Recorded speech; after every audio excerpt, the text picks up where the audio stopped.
Assalamualaikum dan salam sejahtera. Selamat datang ke channel aku. Nama aku Asri dan dalam video kali ini aku akan mencuba satu lagi konsep baru. Aku nak letak hashtag ke Asri. So ni just random idea yang aku terfikir. So aku mungkin nak buat benda ni as something yang recurrent ataupun siri lah.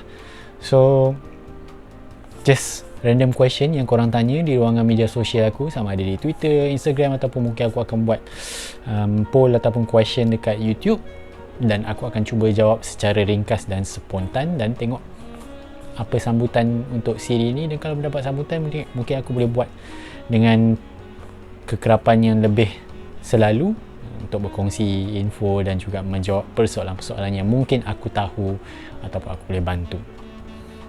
So soalan pertama daripada Aisyah Al-Idrus, orang Sarawak tu.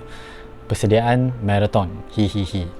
Okey, secara ringkas lah, persediaan marathon bagi aku personally believe in mileage. Macam dalam NN Running Team punya video pasal running, pasal long run, dia orang pernah ada satu quote yang aku suka dengar cakap tu, basically marathon is 90 to 95% of mileage. So persediaan untuk marathon aku rasa mileage. Dan perlu diingatkan juga masa sangat penting. Kalau korang baru sahaja nak mula berlari, jangan terus letak marathon as a short term goal korang. Mungkin setahun, 2 tahun korang dah start berlari, aku rasa it is safer untuk korang mencuba jarak marathon, sebab marathon training itself dah cukup punishing.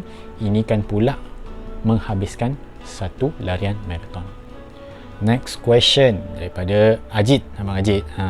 Soalannya adalah, adakah genetic factor utama mempengaruhi prestasi pelari huraikan? Okay. Yes, tak dinafikan faktor genetik mempengaruhi banyak dari segi prestasi kita sebagai seorang pelari lah. Obviously kalau kita tengok dalam sukan larian jarak jauh, terutama sekali atlet-atlet daripada East Africa ataupun Afrika Timur yang banyak conquer, so Kenya, Ethiopia, Uganda, persamaannya kenapa mereka ni perform ialah disebabkan diorang tinggal di kawasan tanah tinggi. So kawasan tanah tinggi means that diorang punya kemampuan badan untuk menggunakan oksigen adalah lebih baik berbanding dengan atlet-atlet lain yang mungkin berlatih di paras laut. Itu salah satu jugalah, dan sedikit sebanyak ialah faktor genetik yang lain. Mungkin type of muscle, dia orang mungkin slow twitch muscle, dia orang lebih efficient berbanding dengan mungkin atlet-atlet dari negara lain dan sebagainya. Tapi bagi aku, untuk kita pelari rekreasi, pelari amatur, semua benda ni masih boleh dilatih untuk mencapai prestasi yang mungkin kita inginkan lah. So obviously yes, genetik akan mempengaruhi prestasi larian, tapi untuk kita, aku rasa pelari amatur, pelari casual tidaklah terlalu menjadi isu sangat. Dan soalan seterusnya daripada Bogon, run sambil maki menteri. Yalah, sekarang krisis politik negara, aku tak tahu nak cakap apa kan, tapi asalkan kita masih boleh berlari outdoors, aku rasa still a win lah untuk kita, geng-geng pelari. Jangan sampai dia tarik balik kelonggaran untuk berlari outdoors, cukup. Soalan seterusnya daripada Tweet Jogging. Okay, thank you Tweet Jogging. Next video, tips untuk prevent blister, apa yang dok buat dari semua perkara, pemilihan stokin, kasut, etc dan sebagainya. Secara ringkas, blister prevention, first of all, saiz kasut ataupun jenis kasut kena betul lah. Kalau korang kaki memang wide dan tak boleh nak adapt ataupun biasakan menggunakan kasut yang neutral ataupun narrow, aku cadangkan pilih kasut yang sesuai. Pencegahan, aku rasa orang selalu share kot, letak Vaseline dekat kawasan-kawasan yang mudah melecet. Gunakan stokin anti blister. Aku personally prefer stokin yang nipis berbanding dengan stokin yang cushion, sebab aku mungkin banyak sedikit pergerakan kot dalam kasut. So untuk mengurangkan rubbing tu, aku gunakan stokin nipis. Ini aku rasa benda yang paling function sekali dalam menghalang blister sepanjang yang aku baru discover ni is Decathlon punya blister pad tu. Murah je, dalam RM10 korang boleh dapat dalam 10 tapi saiz yang berbeza-beza lah. Korang tampal dia dekat korang punya area yang berisiko tinggi untuk develop blister, dan dia akan aku seriously boleh kata function lah Decathlon punya blister pad. Soalan seterusnya daripada Muhammad Syahmin. Cara buat bajet Marhain Travel Marathon walaupun tak tahu bila boleh rentas negeri dan negara.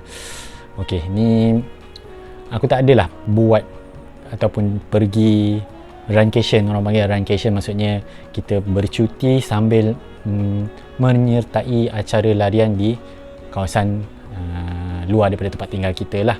So far aku rasa yang kalau nak kira runcation betul aku buat pun Tokyo Marathon 2020 vacationnya tapi runnya taklah cancel. Aku rasa yang penting actually in terms of runcation ataupun travel sambil menyertai acara larian ni is to plan korang punya trip tu. Maksud aku contohnya kalau korang bawa family kan, aku rasa the most sensible thing is korang mungkin 1 atau 2 hari pertama je korang fokus untuk dapatkan persiapan. Contoh macam pergi ambil race kit dekat race expo apa semua tu kan. So korang nak minimalkan aktiviti-aktiviti yang mungkin boleh mengganggu prestasi larian korang pada hari race tu. So contohnya mungkin just 1-2 hari pertama tak ada aktiviti sangat, fokus habiskan larian dan selebihnya bila korang nak bercuti, nak berjalan-jalan, okey korang ada mungkin 3-4 hari yang selepas race tu korang nak jalan-jalan lah. Kalau korang jenis yang macam lepas habis marathon memang barai, korang janganlah slot in aktiviti-aktiviti yang mencabar fizikal pula selepas race kan. So korang nak juga bercuti dengan santai, enjoy. So make sure, aku rasa yang lebih penting dari segi bercuti sambil berlari ni, korang kena plan accordingly lah korang punya cuti tu dengan acara larian korang, sebab korang tak nak juga cuti hampir race pun hampir, so tak dapat apa-apa. Soalan seterusnya daripada Zarif Karim. Kenapa bagusnya buat kasut rotation dalam marathon training block? Dan aku rasa aku selit sekali dah Zarif soalan kau dengan Syau geng DC So soalan Syau pula lebih kurang sama. Memandangkan dok banyak running shoes, boleh tak buat content rotation kasut mengikut schedule running dog tools like Isnin Nike React, Selasa Zoomfly 3 bla bla bla. Kenapa pilihan kasut itu? Okay, alright, ni aku rasa something yang important jugalah, rotation of kasut. Aku tak rasa semua orang kena ada berbelas-belas pasang kasut macam aku. 2-3 pasang kasut pun aku rasa dah cukup dah. Kenapa aku cakap 3 lah, at least 3.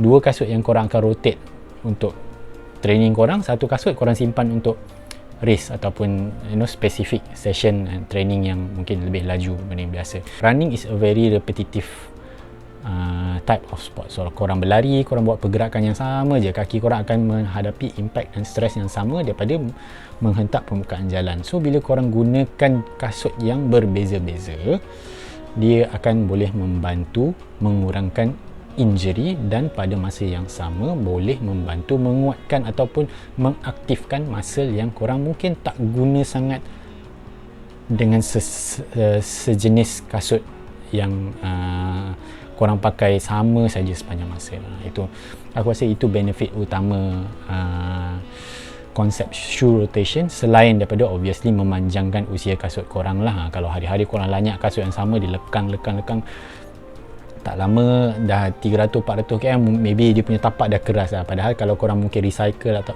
kalau korang rotate penggunaan kasut tu, dan korang boleh dapat mungkin durability ataupun ketahanan yang lebih lama untuk sepasang kasut tu lah. Okay, soalan seterusnya daripada si Sepul, Saif Safwan. Okay, konten pasal KL Marathon dong. Yap, Standard Chartered KL Marathon, aku rasa it's a very great race ataupun acara yang sangat ditunggu-tunggu oleh komuniti pelari dekat Malaysia. Sebab aku rasa, of course aku agree, Standard Chartered KL Marathon dia punya route bukanlah route yang sangat sesuai untuk beginner, bukanlah sangat sesuai untuk fast time, dia agak mencabar sikit.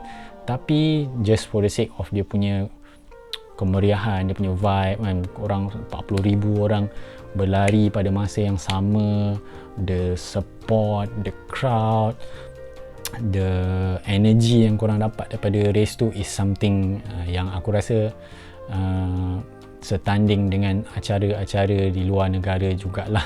Sebab dia punya happening tu memang lain macam lah aku rasa. KL Marathon, kalau korang ada kesempatan ataupun ada peluang, at least maybe just try it once and enjoy the experience lah. Memang aku rasa something yang special berbanding dengan acara-acara larian yang ada di Malaysia ni in general.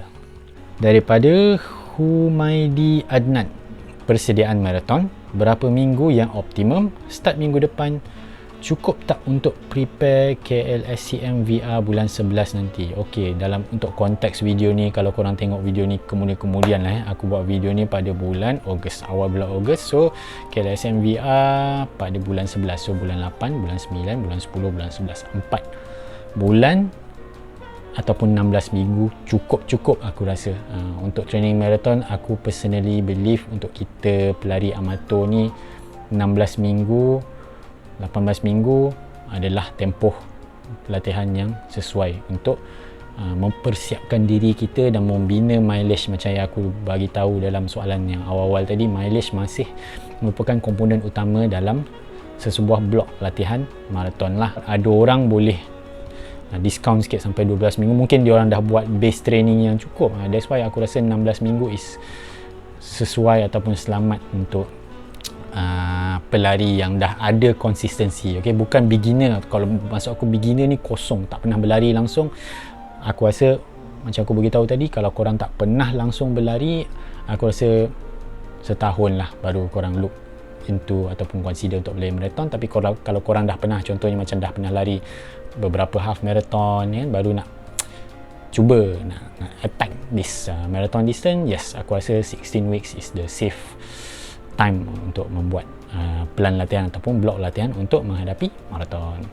Dan soalan terakhir untuk aku rasa video ni lah, aku nak cuba buat just simple je, daripada Ikai Salam. Oh, Haikal Salam. Okay, cara atasi mental looping. Yes, mental looping something yang aku dah deal, actually aku rasa in more pronounced fashion sejak PKP tahun ni lah. Aku pusing loop rumah aku sahaja 850 meter sahaja, aku dah pernah buat long run sampai 27k, 25k.